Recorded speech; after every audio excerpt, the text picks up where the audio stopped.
როგორც აღნიშნე, იოგას პრაქტიკის დროს ერთ-ერთი უმნიშვნელოვანესი ნაწილი არის სუნთქვა. აშტანგა იოგას პრაქტიკის დროს ვიყენებთ უჯაის სუნთქვას, რომელიც გავს ოკეანის ხმასაც. მოდი ახლა გეტყვით პატარ-პატარა დეტალებს ამ სუნთქვასთან დაკავშირებით და თუ რატომ არის ის მნიშვნელოვანი აშტანგა იოგას პრაქტიკის დროს. შევისუნთქავთ ცხვირით, ამოვისუნთქავთ ცხვირით. შესუნთქვის ხმა წააგავს სა და ამოსუნთქვა წააგავს ჰას. ეხლა გაჩვენებთ როგორ სრულდება ის.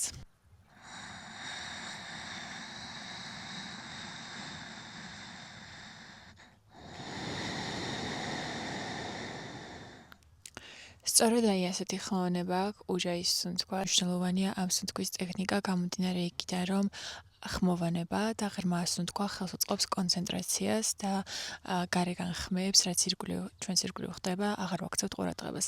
ხშირ შემთხვევაში მუსიკასაც კი არ ვრთავ ხოლმე, როცა ვარჯიშობ, იმდენად ფოკუსირებული ვარ საკუთარ სუნთქვაზე და მოძრაობაზე. შეგიძლიათ უბრალოდ დაჯდეთ ხალიჩაზე და ეს სუნთქვის ტექნიკა შეასრულოთ რამდენიმე წუთის განმავლობაში და მერწმუნეთ, რომ აი სულ სხვანაირი ადამიანი ადგებით ხალიჩიდან, იმიტომ რომ ეს ძალიან ამშვიდებს ნერვულ სისტემას და ხსნის სტრესს. თითოეული შესუნთქვა და თითოეული ამოსუნთქვა დაკავშირებული არის მოძრაობასთან. სწორედ ამით არის უნიკალური აშტანგა იოგას პრაქტიკა.